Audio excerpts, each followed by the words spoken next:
চাচা, বাড়িঘর এত সাজানো কেন? আর হেনা কোথায়? হেনার বিয়ে হয়ে গেছে। আমি এরকম ছবি আগে কখনো করিনি। এ কি বললেন জনপ্রিয় চিত্রনায়ক বাপ্পারাজ? বিস্তারিত জানতে হলে ভিডিওটি না টেনে সম্পূর্ণ দেখুন।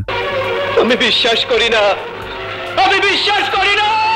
সম্প্রতি কোনো এক গণমাধ্যমে সাক্ষাৎকার দেওয়ার সময় চিত্রনায়ক বাপ্পারাজ বলেন, শুক্রবার একটি ছবির প্রস্তাব পেয়েছি। পাণ্ডুলিপি পড়ে দেখলাম বেড সিন। এই বয়সে আমি কি বেড সিন করব? আরে বেটা, আগে দেখে আয় আগের ছবিগুলো। আমি কি এই ধরনের ছবি একটাও করেছি?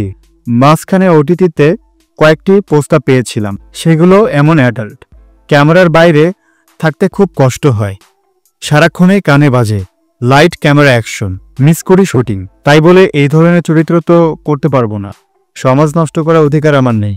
বাপ্পারাজ তার কেরিয়ারের এরকম কাজ আগে কখনো করেননি।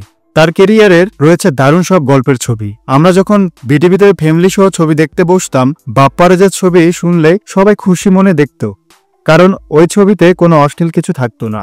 বাপ্পারাজ স্যার, আপনাকে এমনিতেই পছন্দ করি, আর এই কথাগুলোর জন্য আরো বেশ পছন্দের হয়ে গেলেন। সো ভিউয়ার্স, জনপ্রিয় চিত্রনায়ক বাপ্পারাজের এই মন্তব্য আপনাদের কেমন লেগেছে অবশ্যই কমেন্ট করে জানাবেন। আর এরকম মিডিয়া জগতের নিত্য নতুন আপডেট পেতে আমাদের চ্যানেলটি সাবস্ক্রাইব করে সঙ্গে থাকবেন। ধন্যবাদ।